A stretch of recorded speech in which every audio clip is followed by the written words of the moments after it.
This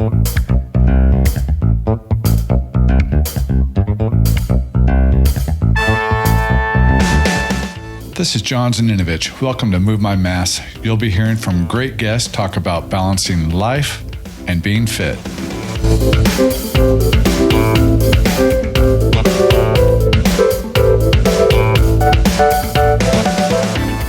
The show, Vikram, it's been a long time since we've hung out. Yeah, like 7 months. I know, and I noticed you've been extremely busy, and I guess that's what being an entrepreneur is all about.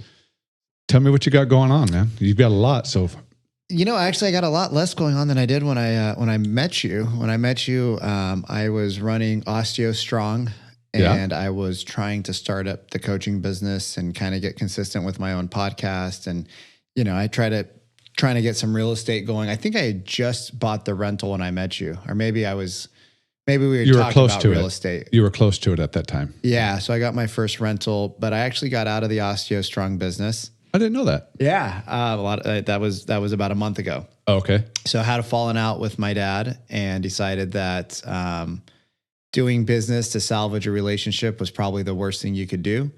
So the business was starting to suck. It was on a downhill trajectory because I didn't have any more energy to put into it. I didn't want to put any energy into it, and I didn't care about the money. I cared about our members, but I didn't care about money. Like, money is not the motivating factor in my life as it used to be. I obviously want to have a lot of it still, but it wasn't like, oh my God, I'm going to do this to try to impress other people. Yeah. And so I had a meeting with him. We don't actually talk. So we had a meeting via a series of really shitty emails. Can I swear on here? Because I just did. Yes. Great. Because I don't know how to talk without swearing. It's a sign of intelligence, actually. or not intelligent. I don't know. And we basically had a falling out about 6 or 7 months ago, and maybe 4 months ago. And that's when the business started to fail, as I was looking at the numbers, and I was like, you know what? I'm done. So I called my coach up, called my mentor up. I'm like, what do you guys think? They're like, dude, if you're done, you're done. Like, you're miserable. You're not happy. Like, it's eating you up alive. Walk. If you get some money for it, great. If you don't, walk. They're like, you walked from a business that was doing real profit and you're fine. You didn't die. So this one that's not making any money, that you've put all of your cash into, you keep putting money into it. Every couple of months, you have to find money because you're hot and cold with it. Because if you look back over the time of the cycles, and I was like, all right, so we're done. Yeah. And they're like, all right, cool. So I walked away from that.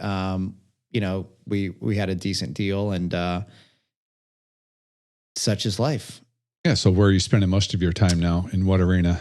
So I started coaching entrepreneurs. I made 20 calls about, I've done this my whole life, but I made about 20 calls and did some research. And I found that most entrepreneurs have no sales process.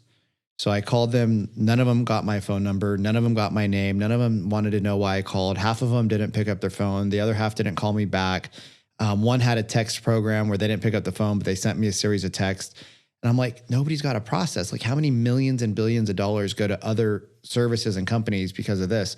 So my goal is to help small businesses, coaches, basically create their own sales program and then train them how to actually sell and use a script.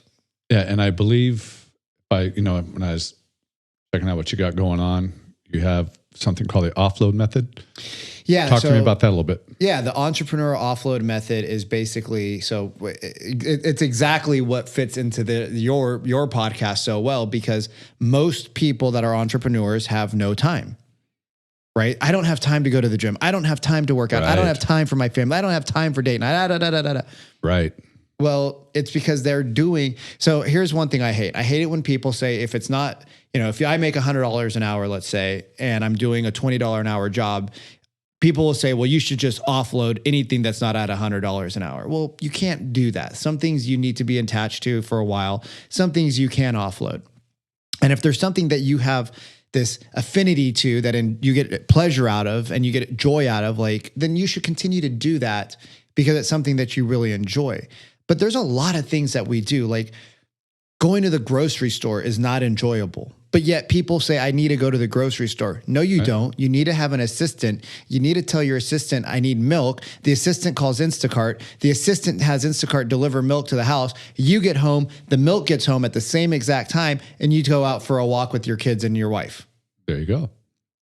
But what happens is you go to the grocery store, you spend 2 hours in line, you have to find a parking spot, somebody nicked your door, now you're pissed off, you come home, you're angry because you had to stop to buy the stupid effing milk, and you show up like an a-hole at the house because you're angry, and you still didn't go to the gym. Yeah. Well, so you're nailing it on what's apparent is your energy. Yeah. You've got that, and you got to say that's probably the number one important thing to be a successful entrepreneur is to have I'm not saying physical energy necessarily, but mental, physical. You've got to have positive, moving forward energy. Yes. And that seems, I hear so many coaches like you, and you're a phenomenal coach in this arena.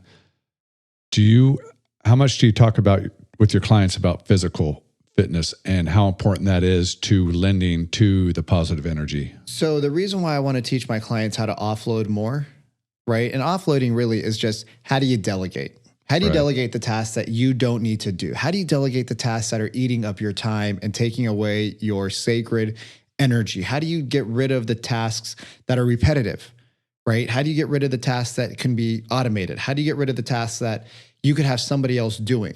Like right now, we're sitting in your room and you got somebody sitting in here doing all of the editing. Because that would take you probably hours and hours to do, and it might take him like 2 hours to do. Right. And so there's no reason why you should be doing all of it.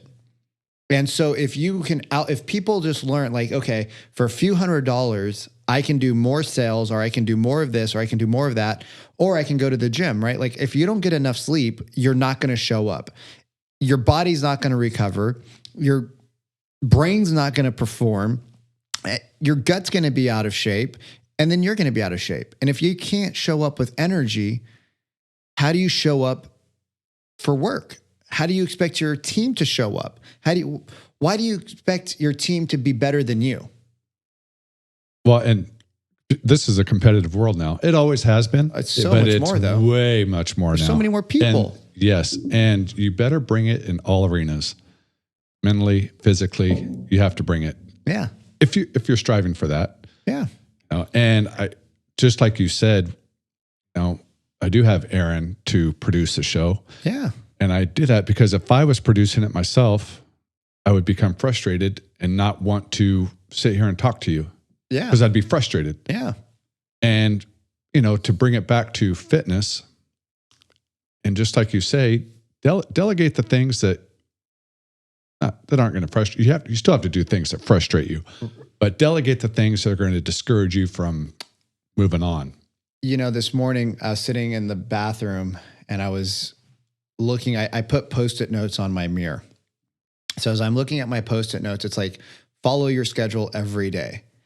And then I looked at the things that were in my schedule and I'm like, I don't want to do that. I don't want to do that. I don't want to do that. I don't want to do that. I don't want to do that. I don't want to do any of the stuff that's in my schedule. What the hell? I don't want to do any of that stuff in my schedule. Yeah. And I was like, okay, so if I hired somebody for $65,000 a year plus a bonus, what does that break down to a month? Okay, that's like $5,000 a month. Okay, so that's a fair chunk of change. But if I bring in 3 new clients because of their work, because they project manage my life, they take care of everything. They take care of my VA. They take care of my social media posting. They take care of writing things. They tell me what I need to do, and I don't have to worry about all the back end stuff. I just get to hang out with my boy and talk about cool things. Yeah. How much more productive am I? And I was like, okay, I'm hiring a project manager today. I don't even care. Like, I don't care whether or not my revenue goes up or down, because I know that every time I build my team with a powerful person, I triple, quadruple, 10x my ability. And so I have a VA that does a lot of stuff. So that took a lot of stress out of my life. But now I'm like, okay, now they're at capacity and they don't know what they don't know. They're VAs are in the Philippines. You're paying them like beans on the dollar. So now I'm like, okay, I need a project manager. I need somebody who can make sure that the Facebook people are doing what they need to do. They can make sure, hey, Vikram, did you do the video that you know I didn't? Well, it's in your calendar. What time? Right now, get up and do it. Okay, I'll do it. And they make you do the videos. They make you do the marketing. They make you do the calls. They just build your schedule out for you. Because look, I'm the laziest person ever. Well, let's talk about scheduling. What do you go by? Do you go by a block schedule? Is every hour of your day scheduled? Or do you just schedule things that you need to get done, like a top 3? Like, I have to make sure I get these 3 things done. And after that, then I'll work on things I want. Which way do you operate? I prefer blocks. Mm-hmm. I prefer blocks. And I like to be really like, I'm a Capricorn, whatever the F that means.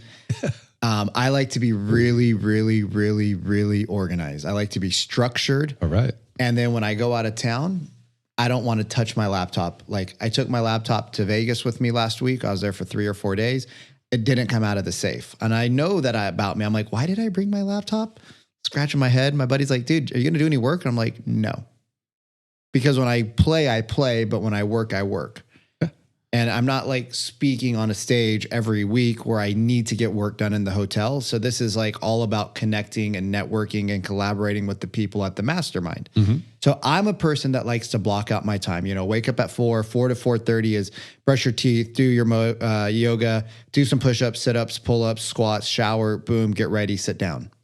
If I don't get dressed up for work, I don't go to work. So lately I've been at least putting on a collared shirt. Like I didn't take a shower today because things showed up on my calendar unexpectedly. Like knock on wood, there's a couple of new opportunities that arose that hopefully come to fruition because they'll be game changers. Yeah. So I didn't take a shower today and I was 30 minutes late to this. But that's more rare. Normally everything's on the calendar and I don't really push things off because it's like, hey, it's on the calendar, it exists. If it's not on the calendar, it doesn't. So for me, my trainer hits me up 3 times a week. And today I had to cancel on him. And I moved, when I take something off, I have to put it back on. So I took off a 90-minute block on Monday at 10:30 and I added it Thursday at 2:15. And I already had that time saved for training with other people. But because I'm going to see some of them on Friday, I'm like, I will just train for 15 minutes with them. And then once it's time to bounce off with my personal trainer, I'll go work out with him for 90 minutes. And then I'll come back home, shower, get ready, and I'll head to LA. Gotcha. But it's so when you build a schedule, and this is to myself and this is to your listeners that don't know how, but when you build a schedule, you build in the most important things first. Fitness, faith, finances, family. However you want to work that out. So if you got kids, you build in the family time, right? Johnny's got a soccer game. Susie's got a little play that she wants daddy at, mommy at. Be there. Put that in first. Mm-hmm. Then you build in your date night, right? If you're in a relationship and you don't have a date night, you don't have a relationship because eventually the kids are going to get big enough. They're going to leave and you're not going to have anybody with you because you and your wife or spouse or whatever you have are going to start to separate. So you build in the date night every night or every week, one night, Wednesday, Thursday, whatever it is. Then you start to build in your gym time because if you don't take care of yourself, somebody died a couple of years ago in town that's got millions and billions of dollars. But guess what? The minute they got to the hospital, it was too late. All the money in the world won't save you if you don't take care of yourself now, AKA move my mass. You build in the fitness time, right? Then you build everything for work around it. So you're not going to miss church. Why would you miss the gym? And then when you go to the gym, like actually have a plan of what you're going to do. Back, buys, shoulders, tries, chest, legs, like cardio. Because I see people go to the gym and what do? Oh my God, it's Aaron. Oh my God, it's John. Oh my God, it's Susie. And 45 minutes goes by and they haven't done anything. And then they show up at home like, oh my God, I went to the gym. It was so awesome. Yeah. But they didn't break a sweat. So you build in the things to your schedule first and foremost, then you put it on work. So work is second instead of first. And that's where this country's all effed up.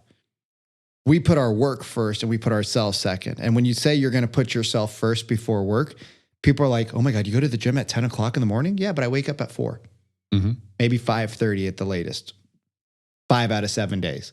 Yeah. Like when we went cycling, we were up at that was a late day because we had other people with us, but we were still on the road at 6:30. Right. We're at your house at 6. And then we got on the road at 6:30, some bike issues, tires flat, things like that. And we rode till 10 o'clock. Yeah. It was a good day. Yeah. So we rode for 4 hours almost. Right. Right.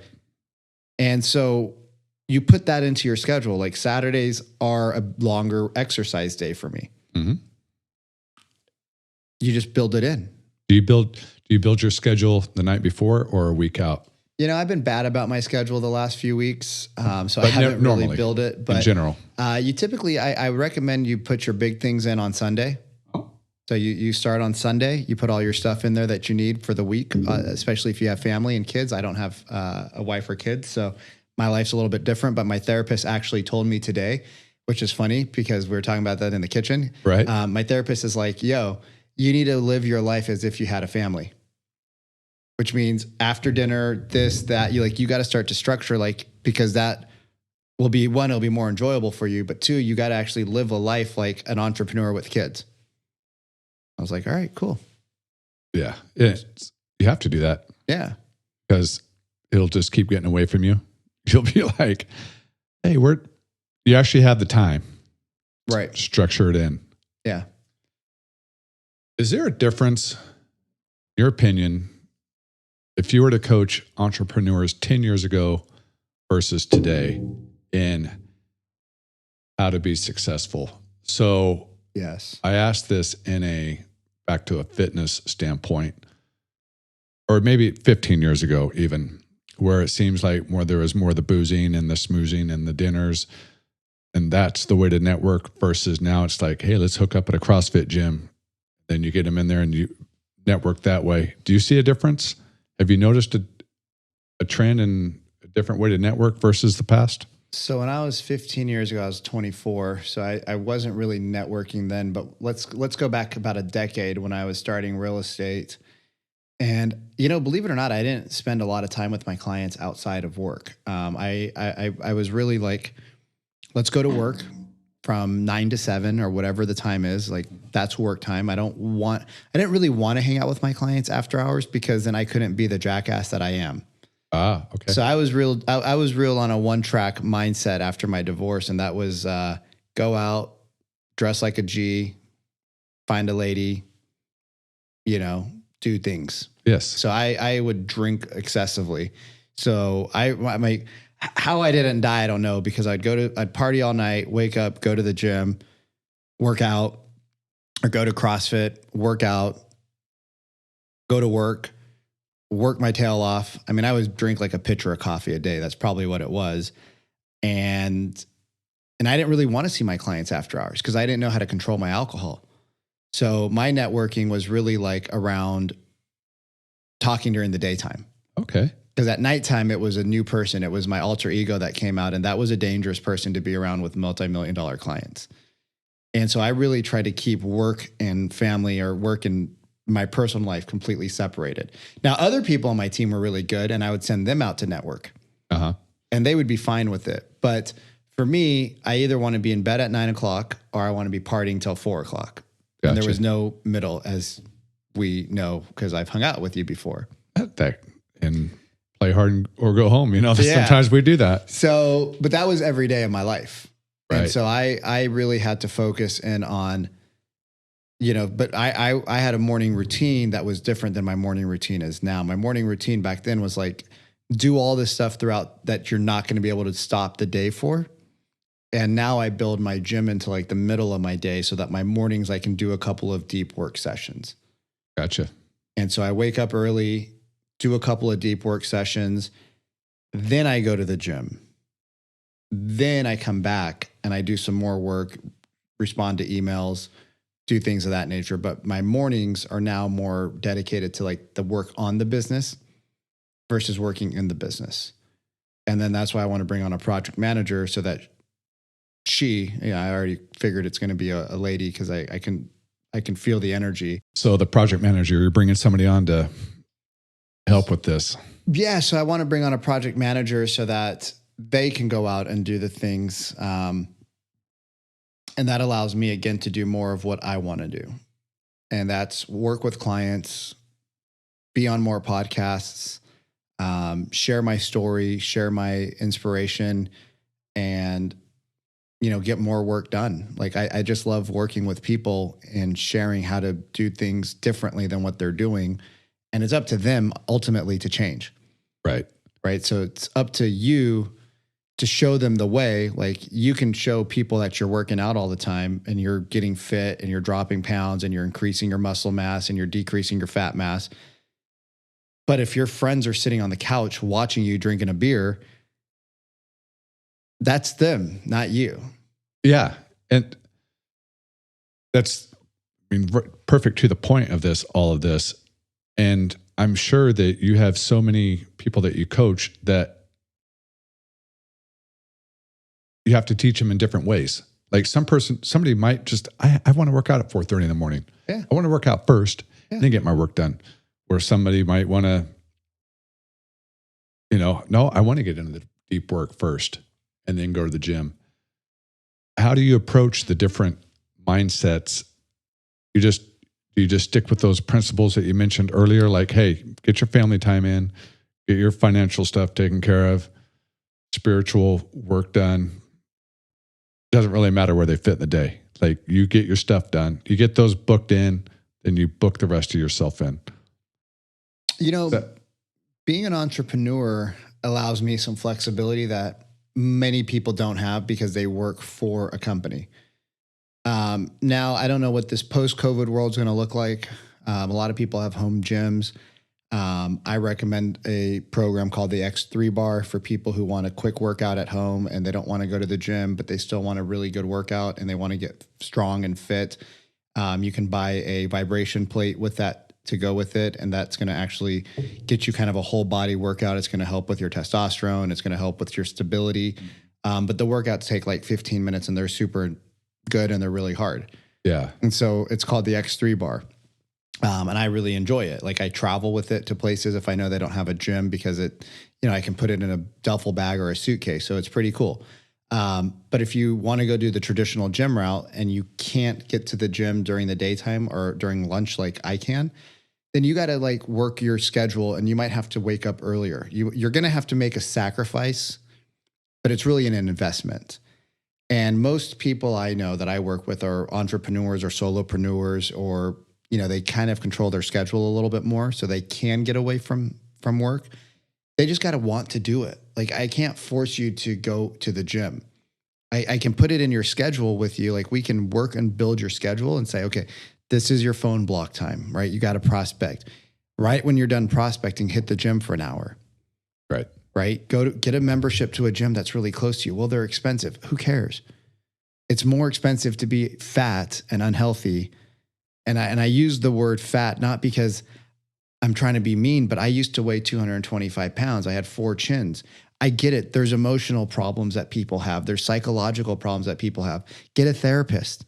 Get the help you need, but get to the gym, right? The food that people eat has no nutrients in it. And so you don't get the nutrition that your body needs. So then your body's always craving. And if you get your body the nutrients that it needs, then you change the biology of your gut. And then you change the way that your brain processes. Like today, I've had 2 cups of coffee, 2 scoops of butter in the coffee, a little bit of MCT oil, some vanilla, some cinnamon. I had a bag of pork rinds because I just love the way that they crunch in my mouth. And I had a beef jerky stick, all organic, all grass fed, right? I took my supplements. I got my minerals in. I took the stuff that's good for my brain, and I'm not hungry. And I have all this energy because my body's practically in a fasted state. And so when you're not consuming calories, your body has more energy to heal itself. Well, when your body heals itself and it feels better, then you have more time to go move your mass. And when you have less mass to move, it feels better. Like I'm at 181 right now. I want to get down to 170, maybe even 167, because when I get on the bike with you guys, You guys have bigger, stronger legs, but if I weigh 30 to 40 pounds less than you, I can keep up with you. Yeah. Use that power to weight ratio. So I don't need to be as strong as you because I can get lighter than you. Whereas my other friend who weighs 220, his legs are this big and he can put out some major watts, but he's got to move 50 pounds more than I do. So even if he's got the better bike, I can keep up with him. Or I can outride him because he's not going to be an endurance athlete. Yeah. So I can do the 80, 100 mile days and he can't. So I would rather have less mass, but really strong mass. And again, like the less I eat, the more energy I actually end up with. And I know it's counterintuitive because everybody's like, no, you got to eat 5 meals a day. You got to eat small 9 meals a day. You got to eat. Well, think about this. Your body's a factory. Mm-hmm. And if your body's always processing junk out of the factory and the stuff you put in doesn't even have the nutrients, right? It's like you're building this glass, but instead of putting glass in there, you put plastic and you put it through the injection mold and it heats up the plastic and the plastic burns and melts and it clogs up the machine. Well, that's what your stomach looks like. It's all clogged up with plastic instead of glass. So when you heat it up, instead of it molding into a glass, it molds into plastic that's burning. And that's what happens in our stomach. Everybody's got leaky gut. Everybody's got digestive issues, right? The gut has got parasites and all sorts of crap in it. There's no nutrients to fight any of that out. A lot of people carry 20 pounds of gunk in their stomach. Some people more. Yeah. So if we can get rid of that, by eating better, then we want to go work out more. But we have it all wrong in this country. We want to see the results, then we want to change our diet, then we want to work out. But if we changed our diet, we would have the energy we needed. If we followed a schedule, we would have the time we needed. So if we change a little bit here and a little bit here and a little bit here and a little bit here, you don't have to change everything 100%, 5%, 5%, 5%, 5%, 5%. That will give you the 200% increment in growth over time. Yeah, and let's go back to the people that you coach. What's the most common thing they come to you for help with? Assuming, I want to increase my sales. Yeah, money. Right. Time and money. Is it super general? Teach me how to make more money. Or do they come, and I'm gonna bring it back to what you were just talking about, nutrition and things like that. But I just wanted to hear what do they come? I mean, I know money. Because that's what it's all about, to make money. Processes, right? Most people want to increase their efficiency in the processes. So whether it's a sales process or it's the I'm at a loss of words all of a sudden. That's a rarity for me, John. Loss of words in Vikram is rare. You might want to document that on your podcast. They come for systems, operations, right? Back end stuff, how to create the flow chart that would be needed, how to hire and delegate to people. A lot of people don't want to delegate out their work they need to delegate. They're scared. And the thing is that when you overburden yourself, you still make mistakes. So I'm like, well, let somebody else make the mistake. They're like, well, what is going to happen? I'm like, nothing. They're going to make a mistake. They're going to learn. They're not going to do it again. And if they do it again and they don't learn, then you fire them and you get somebody else. And so when you're doing this and they're coming to you, do you throw it all at them at once? No. Or so back to nutrition, which I was going to bring it back to. And I'm not a nutritionist. Me neither. And I'll just throw that out there. I'm not a nutritionist, everybody. But it's pretty simple when people ask me, well, how did you lose your weight? Or how are you doing what you're doing? I always tell them, don't tackle everything.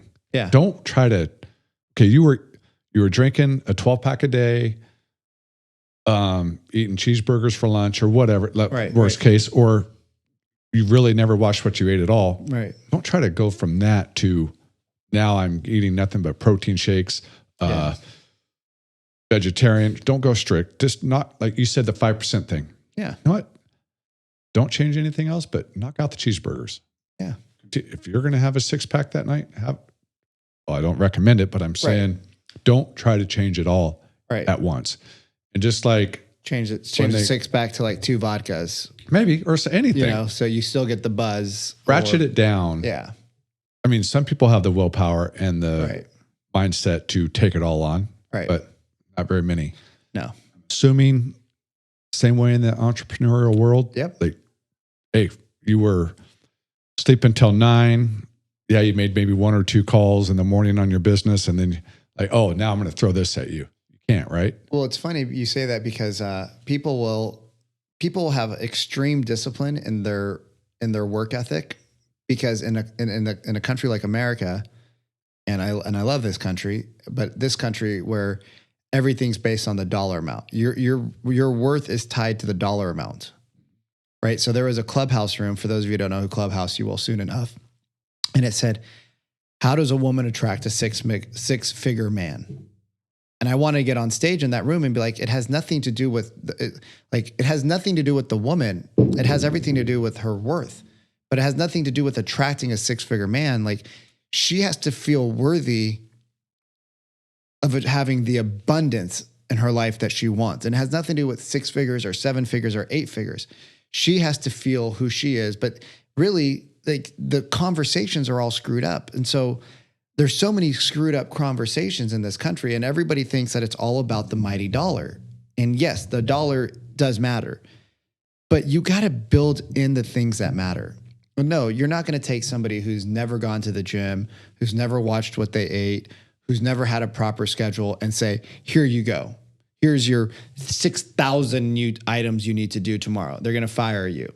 But you can say, okay, let's get the mindset right first.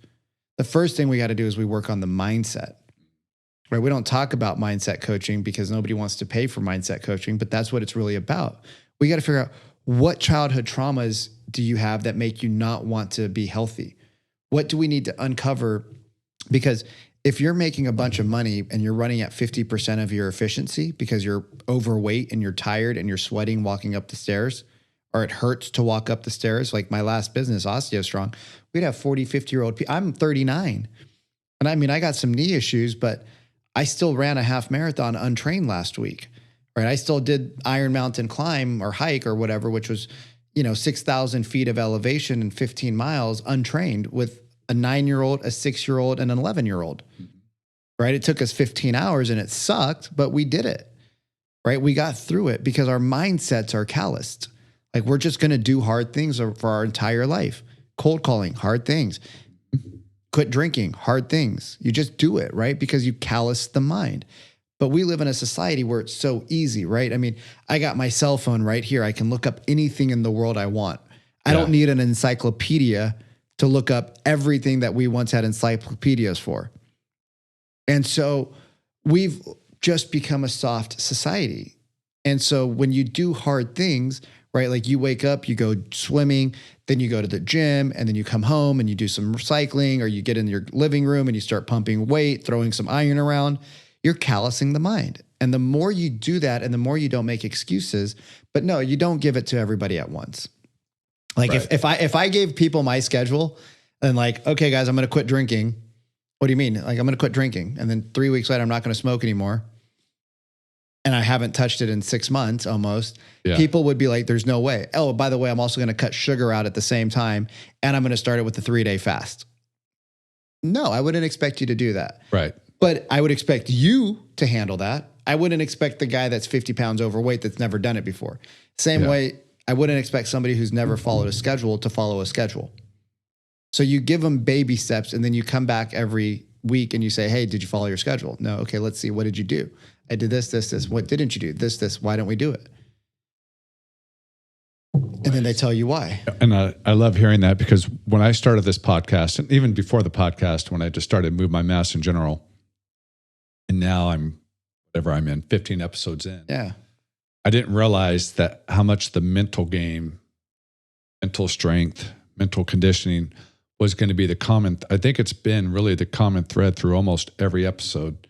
Yeah. And how, of course, it's important, but until I've listened to all my guests talk about, this is what I'm doing, this is the direction, and it just keeps going back to mental. Yeah.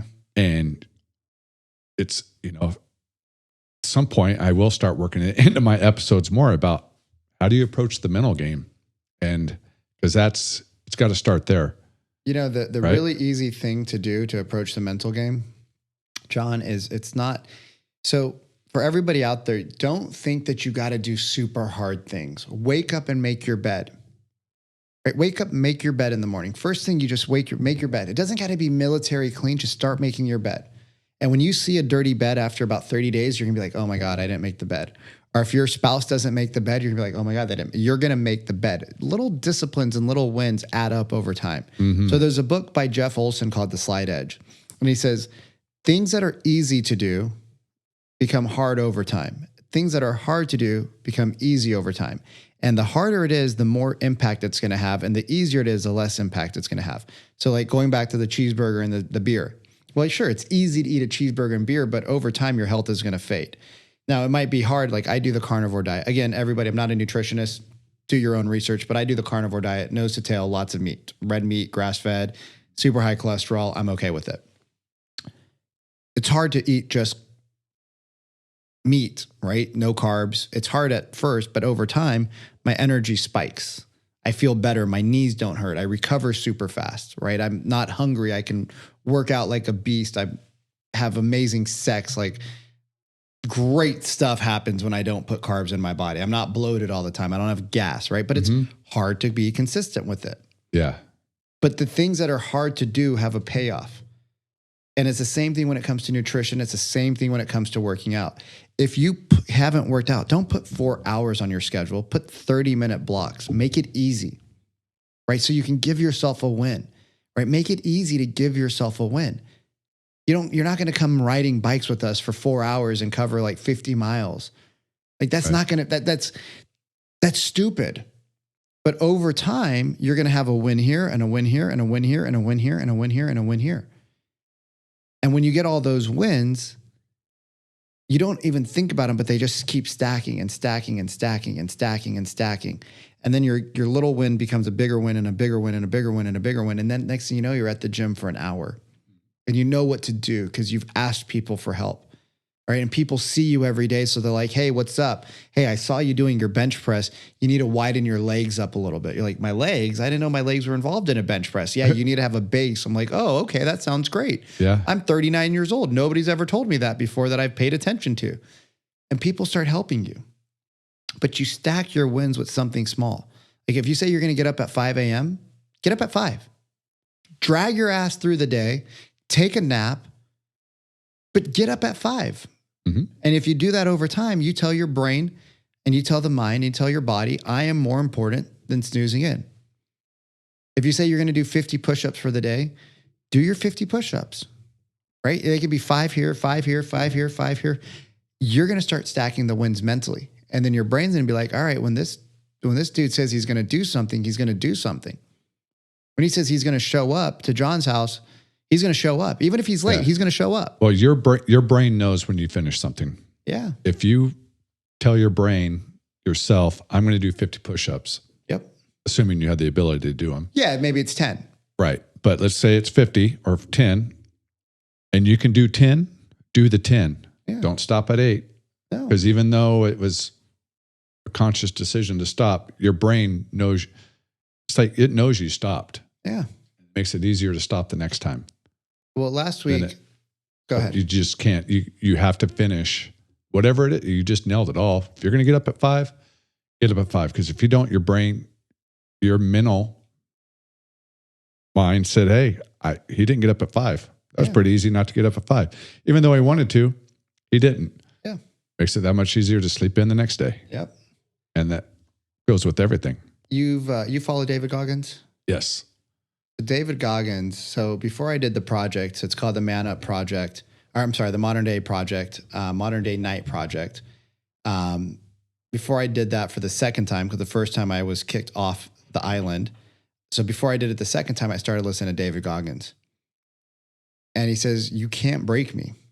You can hurt me, but you can't break me. He's like, no matter what you do, you can't break me because the only thing that can break is the mind. And if I build my mind with calluses, just like my hands have calluses, just like my feet have calluses, just like my body has calluses. He's like, I can crap my pants. I can do all this stuff, but you can't break me. Right. And he says, and if I don't break, I win. It might take me longer, but I'm going to do it. He's like, and when I say I'm going to do something, I do it. And I told my buddies kind of half-assedly, but I just kind of wanted to force myself to a commitment that I would run this half marathon with them. I didn't know what it was like to run 13 miles. So we ran 14 and a half because they screwed up the distance. So I got my Strava and it's like 12.5. And I'm like, there's no way we're a mile, or there's no way we're 0.7 away from the ARIA. Like we're still past the wind and it's like 13. I'm like, no, this is horrible. Like this is like 2 more miles. Like I'm going to call an Uber. 13 and a half, 14. And at 14, I got the second wind, third wind, fourth wind. And it's probably because I knew the finish line was coming up. But I just flipped the switch again, right? You flip the switch over and over and over. The harder the things you do, the more times you do them, the more you can flip the switch. Like David Goggins, like the knee hurts, the body hurts, the feet are swelled up, can't feel the arms anymore. You don't know which way up is, but you just keep going. You just keep going because the body only operates at 40% for most people. And that's a pretty awesome human being. Most people are like 15, 20, 30%. If you just shut the mind off, you can get to 60, 70, 80, 90. So when I work out at the gym by myself, I work out at like 30%. When I got my personal trainer, I'm banging out 200 pounds, bench presses. No doubt. Yeah. Yes, I hear you. It's rare that an individual can push themselves to that level. Yeah. Most of us are wired to do the 30%. Yeah. I'm the same way. I mean, I've got my days where I'll hit it super hard by myself. Bring a trainer along, I'm going to be there. Way much. So the reason why we coach with people, the reason why we have mentors and masterminds and coaches and personal trainers and friends that level us up is because we will do more with them than we'll ever do by ourselves. And so that's why you pay to be in the presence of greatness. And that is something that is so shunned on our society by the average person.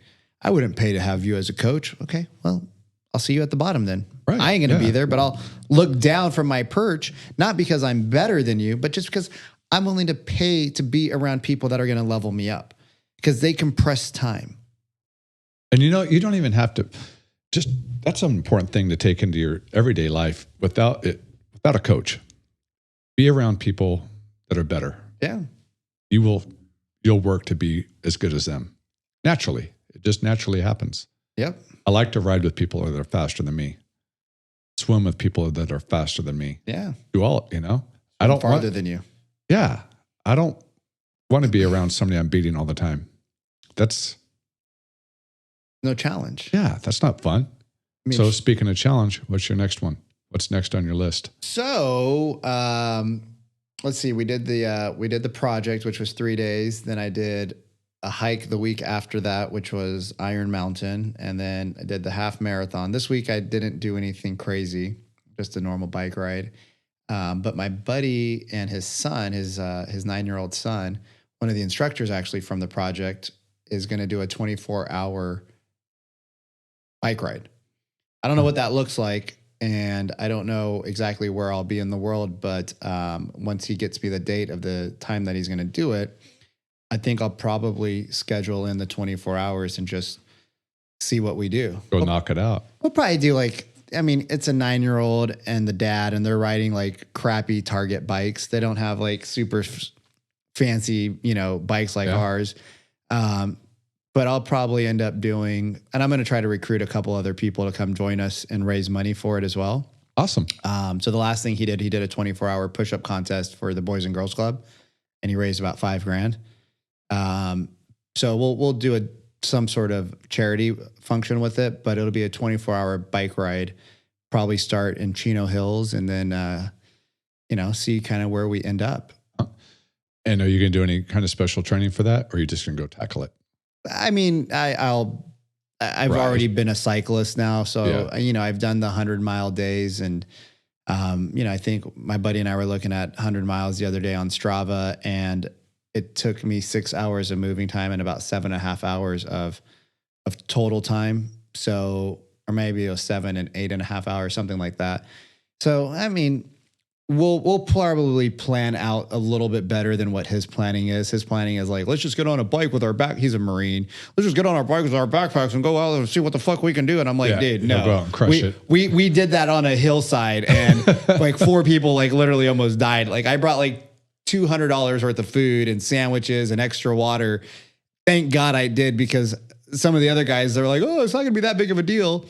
And for some reason, my head was like, nope, there's going to be a much more bigger challenge. So I'm going to probably try to organize a few kind of pit stops or have a few people there with cars and bring us some food, like some real food and drinks and things like that. Like actually have some proper rest scheduled. But we'll probably do like, 6 hours on and 4 hours, like, 50, like every hour, take a 15-minute break or something like that and try to go for 500 miles.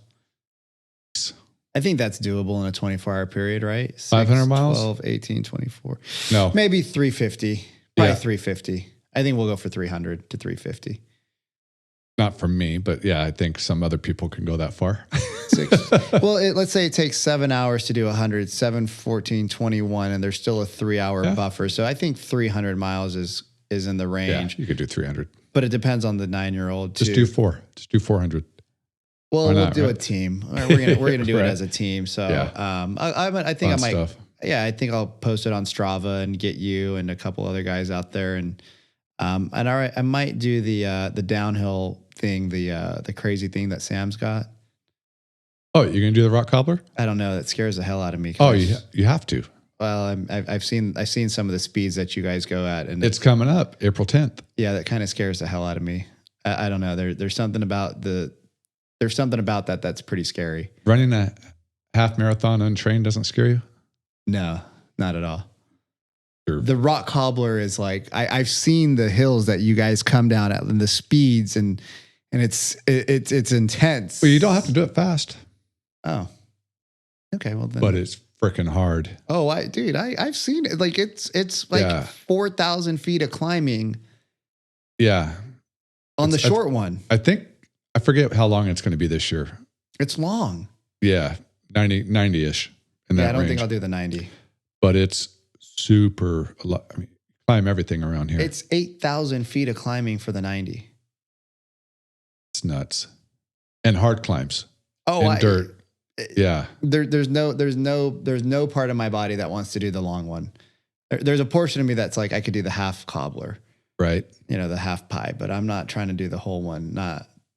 There's nothing in my soul that's like, yes, that seems like a good idea. That seems like Vikram breaks another clavicle.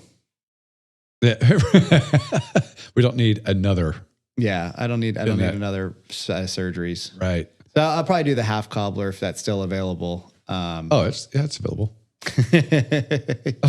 You have his number. I do have I do have Sam's number. We'll just text him like, hey, Sam, you're on the podcast right now. And if you don't let us in, well, then we're going to shoot you. Right. We love you, but we're going to kill you. And we're going to make sure that you don't get to your guns first.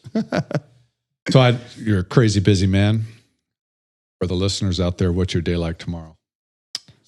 Inspire them that they can always get their workout in, no matter how busy you are. What do you got tomorrow? I got a couple of coaching calls, working on a YouTube course, and got my trainer for 2 hours in the day.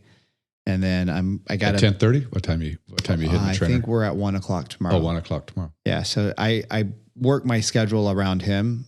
Mondays seem to be my least busy day, except for the last 3 Mondays, which have been slammed, which is interesting. But yeah, you just like, here's the thing that I would tell everybody. Here's what I tell your people. And it's what I tell myself. Wake up half an hour earlier for 30 days. And if you don't die in 30 days, then wake up 15 minutes earlier and then wake up 30 days later, 15 minutes earlier. And what you'll do is within 60 days, you'll find an hour of time for yourself. And that hour, maybe you have a job and you can't go out like I can at 10 o'clock in the morning, right? You can't build your schedule to have a 2.5 hour block in the middle of the day where you do physical fitness, right? Or whatever it is that I do for that 1.5 to 2 hours, drive time, shower time, things of that nature. Wake up 30 minutes early and just do some push-ups and pull-ups and sit-ups and bar dips and squats and lunges and whatever you know how to do. Get on YouTube, type in body weight exercises, do some stretching. Yeah, 500 videos pop up. There's no excuse. Just get some movement in the body, right? For some people, it's just get stretching in. For some people, they're going to break a sweat stretching and do that every day. I used to do a thing up until October of last year, and I'm getting back into it, is before I take a shower, I do 3 rounds of push-ups, sit-ups, pull-ups, and squats. Doesn't matter how many. If I can do 50 push-ups, I do 50. If I can do 10, I do 10. Some days you can do more than others. Right. And I listen to my body, but I push myself. And I do pull-ups.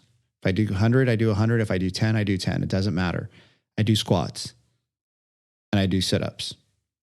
I would do those 4 for 3 rounds before I took a shower. And if you find 30 minutes and then 15 minutes and then 15 minutes over the course of 60 to 90 days, within 1/4 of your life, you're going to have an hour to an hour and a half more in the morning than you've ever had. And you're going to feel great because you're going to start to sleep better. And you do it every day. You do it every day. And you put your phone far away from you. In 90 days, you're going to have at least 60 minutes.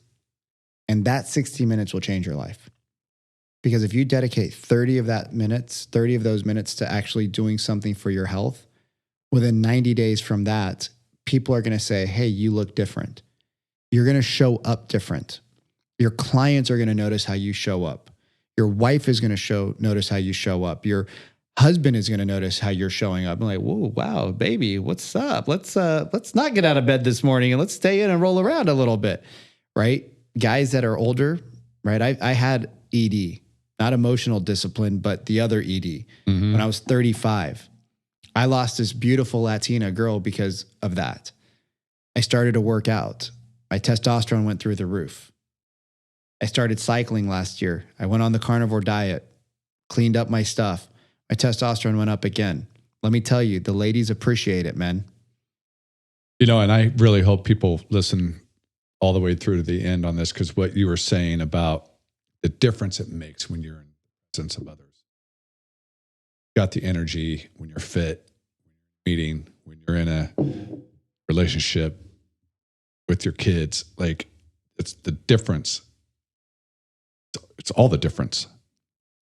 I mean, I wore these jeans on purpose today. I don't wear these ones all that often. I wear like my scrubby ones, but today I wore these ones because my legs are bigger than they've been in years because I've put in so much effort. Right? My trainer wouldn't let me just do upper body. He's like, no, Vic, we got to do legs. I'm like, but my knee hurts. He's like, oh, cry me a river. I'm like, dude, my toe hurts. He's like, you're going to go run for 75 hours on a hurt toe. You may as well get used to it now. And my legs, like when I lift up and I feel my muscles in my legs, right? You show up differently. When you show up to your house after 6 months of not seeing you and you're like, wow, dude, you look fit and trim. Right. You show up with a different level of confidence. Your clients feel that confidence. You want to make more money, start to take care of yourself, because people would be like, wow, if he can take care of himself, he can take care of my money. Well, so, okay, this is going to sound crazy, but when you walked in my house today, like, damn, he's fit. You know, I mean, you were fit before, but I'm like, he's kicked his game up. I didn't notice it until right now, or even think about it, but it changed my approach to the day. I was going to have a fun interview with you anyway. Right. But it did. I'm like, all right, he's on his game. It changed me. Right. Imagine what that does if you were showing up to a business meeting. Yeah. Well, so when we're in Vegas. It has an effect. It has an effect on people. I'll give you an example. So I was in Vegas for the Brotherhood, right? So the Modern Day Night Project has a brotherhood component to it that a lot of people don't know about. So we show up with 40 men. And these are 40 men that have suffered together for 75 hours at different times over the last 2 years. So we show up, right? Most of them are still on their fitness game, right? Most of them are still on their finance game. Most of them are still supercharged. And we show up, and when we walk through the casino, we're just 8 people, right, walking through, but people stop and they look at you because you use your pheromones, your chemical makeup is different. Yes. So when I saw you, I'm like, oh, damn, it's working. Like, I see your Instagram, I see you in the pool, so I see you with your shirt off. But when I saw you, like, your veins are ripping out, Your arms are huge. Your shirt's 3 sizes too small. I understand that one. Don't get me wrong. But you gotta do what you got to do. Hey, bro, I wear child small. These are my sister that I don't have pants. You know, they're stretchy nylon. They're Lululemons or whatever. But you show up different, right? So you can have fun, but you show up, and when people notice that, they're like, "Oh shit," they respect you, and. You know, like women, oh man, if you're single, women, when they see you taking care of yourself, you think you want to turn on a woman, do hard shit. Do something hard and show her what you did. Show her how hard you work, because you know what she thinks? He's going to do this for my family. He's going to protect me. Because women, at the end of the day, if they're feminine, not women, but feminine, and it's International Women's Day, so thank you, women, for giving birth to us Neanderthals. No joke. They respect you a lot more when you show up in a certain way. And it's not because you're powerful, it's because they feel safe. You know, when you show up and you're just in your full masculine, the feminine energy feels safe. And by working out and becoming stronger physically and mentally and emotionally, for the males out there, for the masculine energy people out there, you will show up and make the feminine energy feel so much safer around you that they're going to trust you more. And they're going to want to listen and just not have to make those tough decisions. Because feminine energy is all about flow. It's all about just free form. And the masculine energy is what holds it together. So if you think of the Grand Canyon is the masculine structure, and the feminine is the river that flows through it. And so if we become stronger as the masculine of the relationship, then it allows the feminine to drop more into their feminine side. And it's a beautiful thing to watch. And it's great to watch your spouse, for the men out there. It's amazing to watch them drop into their feminine essence, because that's what we were attracted to. And that they used to at one point be attracted to the masculine in you. But over time, you get a little pudgy, get a little angry, you know, whatever it is. So this move your mass isn't just about like physical health. It's also about emotional health. It's about spiritual health. It's about balancing all of it. Yeah. I mean, it's a pretty cool movement. Yeah. Bringing it all together. Yeah. And hey, I want to thank you so much for coming on. Yeah, amazing. Brother. And I want to tell everybody, follow you, check out the podcast, Be Real. Yep. Find it on Apple, Spotify. Yep. What else? Those are the biggie. Yeah. So get on. He's got great stuff for everybody on there. Great podcast. Great friend. And thank you again so much for coming on. Appreciate you, brother. Good times.